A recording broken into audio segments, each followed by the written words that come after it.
Real estate ನಲ್ಲಿ ಯಾರು ಬೇಕಾದ್ರೂ ದುಡ್ಡನ್ನ ಮಾಡ್ಬೋದಾ ಅಂದ್ರೆ ಖಂಡಿತವಾಗ್ಲೂ ಯಾರು ಬೇಕಾದ್ರೂ ದುಡ್ಡನ್ನ ಮಾಡ್ಬೋದು. ಇದನ್ನ ಮಾಡಿ ನಮ್ಮ ಬದುಕನ್ನ ಕಟ್ಕೊಳ್ಬೋದಾ ಅಂದ್ರೆ ಖಂಡಿತವಾಗ್ಲೂ ಬದುಕನ್ನ ಕಟ್ಕೊಳ್ಬೋದು. ಈ ದುಡ್ಡು ಮಾಡಿರೋ ಯಾವುದೇ ಸಕ್ಸಸ್ಫುಲ್ ವ್ಯಕ್ತಿನ ನೋಡಿ, ಅವರು ದೊಡ್ಡ ಮಟ್ಟದಲ್ಲಿ ರಿಯಲ್ ಎಸ್ಟೇಟ್ ಬಿಸ್ನೆಸ್ ಅಲ್ಲಿ ಇನ್ವಾಲ್ವ್ ಆಗಿರ್ತಾರೆ, ರಿಯಲ್ ಎಸ್ಟೇಟ್ ಬಿಸ್ನೆಸ್ ನಲ್ಲಿ ಇನ್ವೆಸ್ಟ್ಮೆಂಟ್ ನ ಮಾಡಿರ್ತಾರೆ.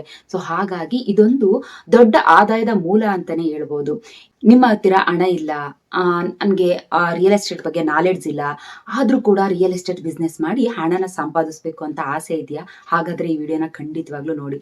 ಝೀರೋ ಇಂದ ಹೇಗೆ ರಿಯಲ್ ಇನ್ವೆಸ್ಟ್ಮೆಂಟ್ ಬಿಸ್ನೆಸ್ ನ ಸ್ಟಾರ್ಟ್ ಮಾಡೋದು ಅನ್ನೋಂಥದ್ದೇ ನನ್ನ ಇವತ್ತಿನ ಟಾಪಿಕ್ ಆಗಿದೆ. ಮೊದಲು ಈ ಬಿಸ್ನೆಸ್ಗೆ ಹೇಗೆ ಒಳಗಡೆ ಬರುವಂತದ್ದು, ನಮ್ಗೆ ನಾವು ಹೇಗೆ ಕೆಲಸ ಮಾಡುವಂಥದ್ದು, ಯಾರ ಜೊತೆ ಕೆಲಸನ ಮಾಡಬೇಕು, ಹೇಗೆ ನಾವು ಎಕ್ಸ್ಪೀರಿಯನ್ಸ್ ನ ಪಡ್ಕೊಳ್ಬೇಕು, ಸ್ಕಿಲ್ಸ್ ನ ಇಂಪ್ರೂವ್ ಮಾಡ್ಕೊಳ್ಬೇಕು, ನಾಲೆಡ್ಜ್ ನ ತುಂಬಿಸ್ಕೊಳ್ಬೇಕು ಅನ್ನೋಂಥದ್ದನ್ನೆಲ್ಲ ನಾನು ಇವತ್ತಿನ ವಿಡಿಯೋದಲ್ಲಿ ನಿಮ್ಗೆ ತಿಳಿಸ್ಕೊಡ್ತೀನಿ. ಇದರಲ್ಲಿ ಇದೊಂಥರ ಸಮುದ್ರ ಇದ್ದಾಗೆ. ಈಗ ಒಂದು ಕಂಪ್ನಿನ ಸ್ಟಾರ್ಟ್ ಮಾಡ್ತಾರೆ ಅಂತ ಅಂದ್ರೆ ಆ ಕಂಪ್ನಿನಲ್ಲಿ ಎಷ್ಟು ಹುದ್ದೆಗಳಿರ್ತಾವಲ್ವಾ, ಈಗ ಸಿಇಒ, MD, GM, ಸೂಪರ್ವೈಸರು, ಈ ರೀತಿ ಎಲ್ಲ ಡಿಫ್ರೆಂಟ್ ಡೆಸಿಗ್ನೇಷನ್ ಗಳಿರ್ತಾವಲ್ವಾ, ಅದೇ ರೀತಿ ಇದರಲ್ಲೂ ಕೂಡ ಅಷ್ಟೇ ಸುಮಾರು ತರ ಇನ್ಕಮ್ ನ ನಾವು ತಗೊಳ್ಬಹುದು. ಇದ್ರಲ್ಲಿ ನಾವ್ ಯಾವ ರೀತಿ ಕೆಲಸನ ಮಾಡ್ತೀವೋ, ನಾವ್ ಯಾವ್ದ್ರಲ್ಲಿ ಎಕ್ಸ್ಪೀರಿಯನ್ಸ್ ನ ತಗೊಂಡಿರ್ತೀವೋ ಅದ್ರಲ್ಲೆಲ್ಲ ನಾವು ಇಂಪ್ರೂವ್ ಮಾಡ್ಕೊಳ್ತಾ ಎಲ್ಲಾ ರೀತಿಯಿಂದನೂ ಕೂಡ ದುಡ್ಡನ್ನ ತಗೊಳ್ಬಹುದು.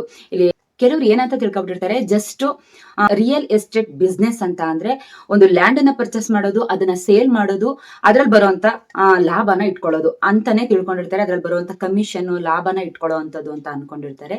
ಖಂಡಿತವಾಗ್ಲೂ ಅದೊಂದೇ ಇನ್ಕಮ್ ಬರುವಂತದ್ದಲ್ಲ. ನಾನಾ ರೀತಿ ನಾವು ಇದ್ರಲ್ಲಿ ರಿಯಲ್ ಎಸ್ಟೇಟ್ ಬಿಸ್ನೆಸ್ ಅಲ್ಲಿ ನಾವು ಇನ್ಕಮ್ ಸೋರ್ಸ್ ನ ತಗೊಳ್ಬಹುದು, ಅಂದ್ರೆ ದುಡ್ಡನ್ನ ಮಾಡ್ಬೋದು. ಇಲ್ಲಿ ಝೀರೋ ಇಂದ ಹೀರೋ ಆಗಿರೋರು ಎಷ್ಟೋ ಜನ ಇರ್ತಾರೆ, ಝೀರೋ ಇಂದ ಹೀರೋ ಆಗಿ ಹೀರೋಯಿಂದ ಮತ್ತೆ ಝೀರೋ ಆಗಿರೋರು ಎಷ್ಟೋ ಜನ ಇರ್ತಾರೆ. ಇದಕ್ಕೆ ಕಾರಣಗಳೇನು ಅಂತ ತಿಳ್ಕೊಳ್ಳೋದ. ಕೆಲವರು ಸ್ಟಾರ್ಟಿಂಗ್ ಏನೂ ಇಲ್ದೇನೆ ಬಂದಿರೋವಂಥವ್ರು ಅವರ ಸ್ಕಿಲ್ಸ್ ನ ಯೂಸ್ ಮಾಡ್ಕೊಂಡು ರಿಯಲ್ ಎಸ್ಟೇಟ್ ಬಿಸ್ನೆಸ್ ನಲ್ಲಿ ಒಂದು ಮಟ್ಟಕ್ಕೆ ಕೋಟಿ ಸಂಪಾದನೆ ಮಾಡ್ಕೊಂಡು ಜೀವನ ಮಾಡ್ತಾ ಇರುವಂತವ್ರು ಇದ್ದಾರೆ.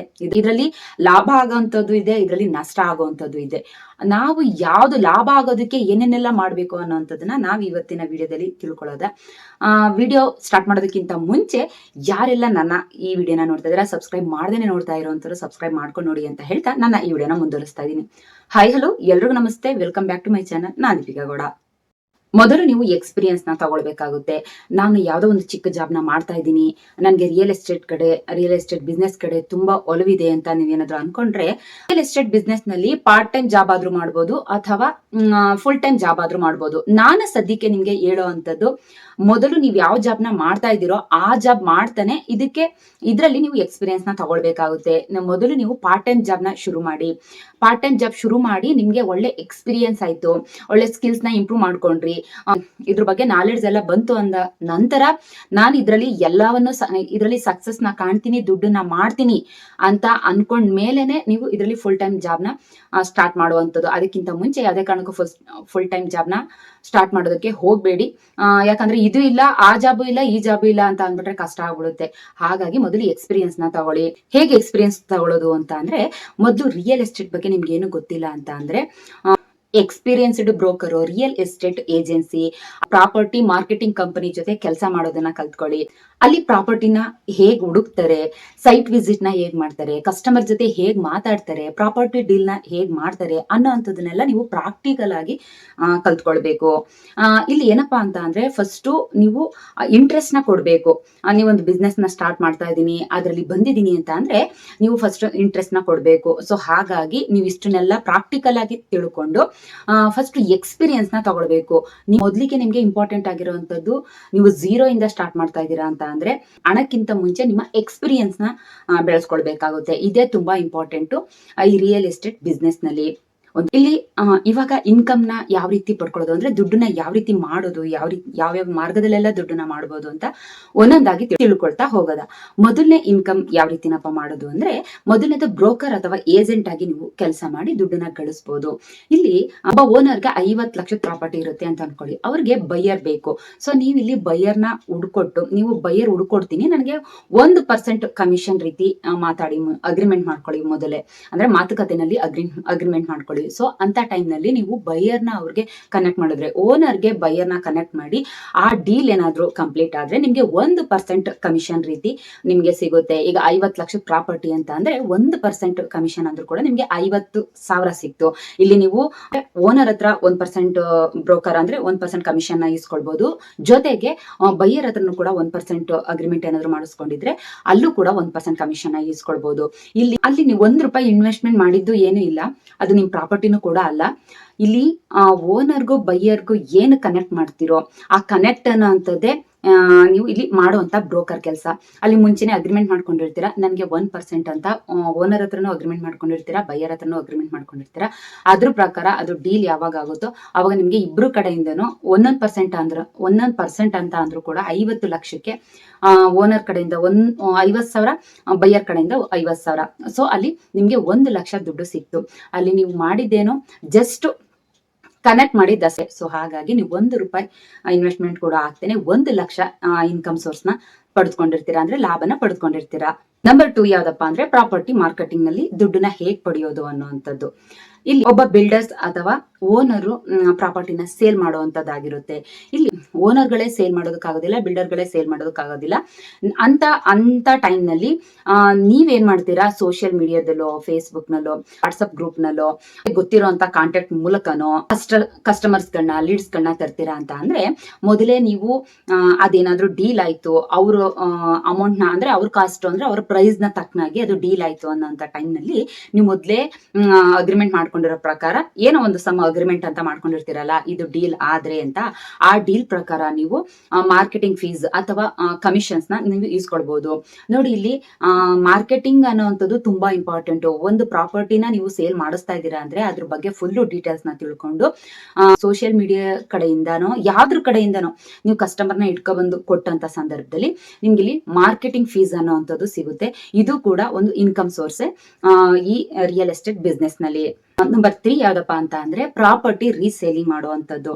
ಸ್ವಲ್ಪ ಎಕ್ಸ್ಪೀರಿಯನ್ಸ್, ಕ್ಯಾಪಿಟಲ್ ಬಂದ ಮೇಲೆ ನೀವು ಪ್ರಾಪರ್ಟಿನ ಖರೀದಿ ಮಾಡಿ ಅದನ್ನ ರೀಸೇಲ್ ಮಾಡುವಂಥದ್ದು. ಅದರಲ್ಲೂ ಕೂಡ ನಿಮಗೆ ಅಮೌಂಟ್ ಅನ್ನೋವಂಥದ್ದು ಬರುತ್ತೆ. ಈಗ ಫಾರ್ ಎಕ್ಸಾಂಪಲ್ ಯಾರಿಗೋ ನೀವು ಪ್ರಾಪರ್ಟಿನ ಕೊಡ್ಸೋದಕ್ಕೆ ನೋಡ್ತೀರಾ, ಯಾವ್ದು ಡೀಲ್ ಆಗ್ತಾ ಇರೋದಿಲ್ಲ, ನಿಮ್ಮ ಹತ್ರ ಆ ಟೈಮ್ ನಲ್ಲಿ ದುಡ್ಡು ಇರುತ್ತೆ, ನಿಮ್ಗೆ ಎಕ್ಸ್ಪೀರಿಯನ್ಸ್ ಗೊತ್ತು, ಇದನ್ನ ಎಷ್ಟು ಲಾಭದಲ್ಲಿ ಮಾರ್ಬೋದು ಅಂತ. ಸೊ ಹಾಗಾಗಿ ಆ ಟೈಮ್ ನಲ್ಲಿ ಏನಾದ್ರು ನಿಮ್ಮ ಹತ್ರ ದುಡ್ಡಿತ್ತು ಅನ್ನೋಂಥ ಟೈಮ್ ನಲ್ಲಿ ಅನ್ನೋ ಸಿಚುಯೇಷನ್ ನಲ್ಲಿ ಆ ಪ್ರಾಪರ್ಟಿ ಬಂದು ಒಂದು 20 ಲಕ್ಷಕ್ಕೆ ಸೇಲ್ ಆಗುತ್ತೆ ಅಂತ ಇಟ್ಕೊಳ್ಳಿ. ನಿಮ್ಮ ಹತ್ರ ಆ ಟೈಮ್ ನಲ್ಲಿ ದುಡ್ಡು ಇರೋದ್ರಿಂದ, ಎಕ್ಸ್ಪೀರಿಯನ್ಸ್ ಇರೋದ್ರಿಂದ ಆ ಪ್ರಾಪರ್ಟಿನ ನೀವೇ ಪರ್ಚೇಸ್ ಮಾಡಿ ಅದನ್ನ ಸ್ವಲ್ಪ ದಿನಗಳ ನಂತರ ಅಂದ್ರೆ ಅದಕ್ಕೆ ಸ್ವಲ್ಪ ಬೆಲೆ ಬಂದ ನಂತರ ಅದನ್ನ ಸೇಲ್ ಮಾಡ್ತೀರಾ. ಒಂದು 25 ಲಕ್ಷಕ್ಕೆ ಸೇಲ್ ಮಾಡ್ತೀರಾ. ತುಂಬಾ ಲಾಂಗ್ ಟರ್ಮ್ ಇಟ್ಕೊಂಡ್ರೆ ನಿಮ್ಗೆ ಅದರಲ್ಲಿ ಬೆನಿಫಿಟ್ ಅನ್ನುವಂಥದ್ದು ಇರೋದಿಲ್ಲ.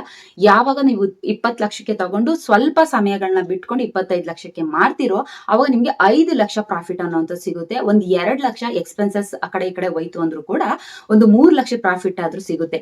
ನೀವು ಇದ್ರಲ್ಲಿ ಇನ್ನೊಂದು ಇಂಪಾರ್ಟೆಂಟ್ ಏನಪ್ಪಾ ಅಂದ್ರೆ ಪ್ರಾಫಿಟ್ ನಿಮ್ಗೆ ಫಿಕ್ಸ್ಡ್ ಅಂತ ಹೇಳೋದಕ್ಕಾಗೋದಿಲ್ಲ. ಮಾರ್ಕೆಟ್ ಏನಾದ್ರೂ ಡೌನ್ ಆಯ್ತು ಅಂದ್ರೆ ಇದ್ರಲ್ಲಿ ನೀವು ಸ್ವಲ್ಪ ಲಾಸ್ ಮಾಡ್ಕೊಳ್ಳುವಂತ ಚಾನ್ಸ್ ಇರುತ್ತೆ. ಅದಕ್ಕೆ ಎಕ್ಸ್ಪೀರಿಯನ್ಸ್ ಮೇಲೆ ನಾನು ತಗೊಳ್ಳಿ ಅಂತ ಹೇಳ್ತಾ ಇರುವಂತದ್ದು, ಎಕ್ಸ್ಪೀರಿಯನ್ಸ್ ಮೇಲೆ ಸೇಲ್ ನ ಮಾಡಿ ಅಂತ ಹೇಳ್ತಾ ಇರುವಂತದ್ದು.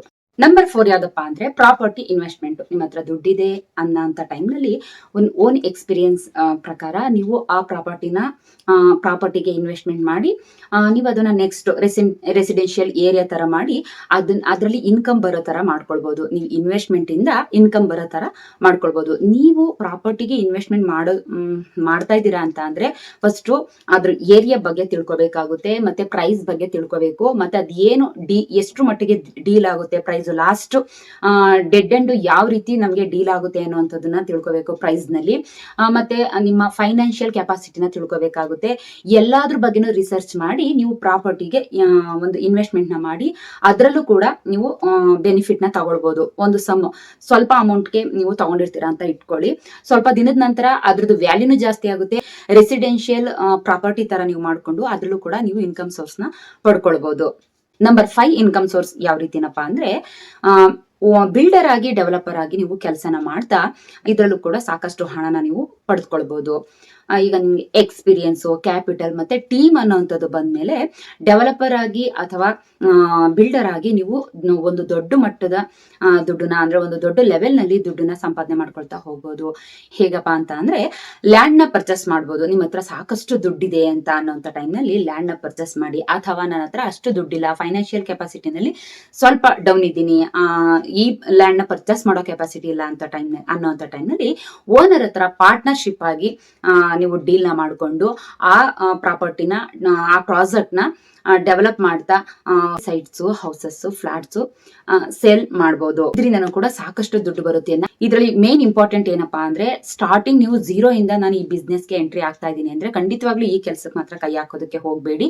ಮತ್ತೆ ದುಡ್ಡು ಇದೆ ಅಂತ ಅಂದ್ರೂ ಕೂಡ ಸ್ಟಾರ್ಟಿಂಗ್ ಈ ಕೆಲಸನ ಬಿಲ್ಡರ್ ಮತ್ತೆ ಡೆವಲಪರ್ ಆಗಿ ಕೆಲಸ ಮಾಡೋದಕ್ಕೆ ಹೋಗ್ಬೇಡಿ. ಅದಕ್ಕೆ ಎಕ್ಸ್ಪೀರಿಯನ್ಸ್ ಬೇಕು, ಮತ್ತೆ ನಾಲೆಡ್ಜ್ ಬೇಕು, ಮತ್ತೆ ಅದರದೇ ಆದಂತಹ ಸ್ಕಿಲ್ಸ್ ಬೇಕು. ಸೊ ಹಾಗಾಗಿ ನೀವು ಇದ್ರ ಬಗ್ಗೆ ಎಲ್ಲ ಎಕ್ಸ್ಪೀರಿಯನ್ಸ್ ಎಲ್ಲ ತಗೊಂಡ ನಂತರನೇ ಈ ಕೆಲಸಕ್ಕೆ ಕೈ ಹಾಕ್ಬೇಕು. ಸೊ ಹಾಗಾಗಿ ಬಿಗಿನರ್ಸ್ ಗಳಿಗೆ ನಾನು ಇದನ್ನ ಸಜೆಸ್ಟ್ ಮಾಡೋದಿಲ್ಲ ಅಂತ ಹೇಳೋದಕ್ಕೆ ಇಷ್ಟಪಡ್ತೀನಿ. ನಂಬರ್ 6 ಯಾವ್ದಪ್ಪ ಅಂದ್ರೆ ರೆಂಟಲ್ ಇನ್ಕಮ್ ಅಂತ ಹೇಳಿ. ಇದರಲ್ಲಿ ಯಾವ ರೀತಿನಪ್ಪ ದುಡ್ಡನ್ನ ಪಡಿಬಹುದು ಅಂದ್ರೆ, ನಿಮ್ಮ ಬಳಿ ಒಂದು ಮನೆ ಇದೆ, ಇಲ್ಲ ಶಾಪ್ ಇದೆ, ಅಥವಾ ಅದು ಕಮರ್ಷಿಯಲ್ ಪ್ರಾಪರ್ಟಿ, ಇಲ್ಲಾಂದ್ರೆ ಇಂಡಸ್ಟ್ರಿಯಲ್ಗೆ ಸಂಬಂಧಪಟ್ಟಿದ್ದು ಅಂತ ಅಂದ್ರೆ ಅದನ್ನ ರೆಂಟ್ಗೆ ಕೊಟ್ಟು ನೀವು ಅದರಲ್ಲಿ ರೆಂಟಲ್ ಇನ್ಕಮ್ ನ ಪಡೆದುಕೊಳ್ಬಹುದು.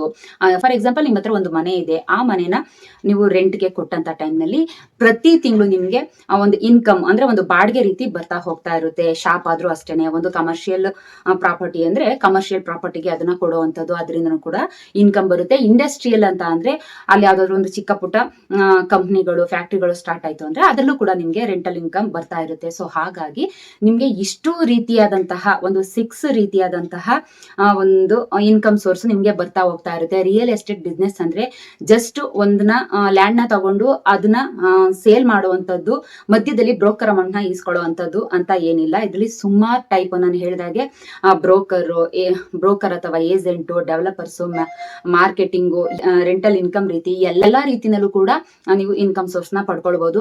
ಈ ರಿಯಲ್ ಎಸ್ಟೇಟ್ ಬಿಸ್ನೆಸ್ ಸ್ಟಾರ್ಟ್ ಮಾಡೋದಕ್ಕೆ ಝೀರೋ ಇಂದ ಸ್ಟಾರ್ಟ್ ಮಾಡ್ತೀನಿ ಅಂದ್ರೆ ನಿಮ್ಗೆ ಇಂಪಾರ್ಟೆಂಟ್ ಆಗಿರುವಂತದ್ದು ಸ್ಕಿಲ್ಸ್, ನಾಲೆಡ್ಜ್, ಎಕ್ಸ್ಪೀರಿಯನ್ಸ್ ಜೊತೆಗೆ ನೆಟ್ವರ್ಕಿಂಗ್.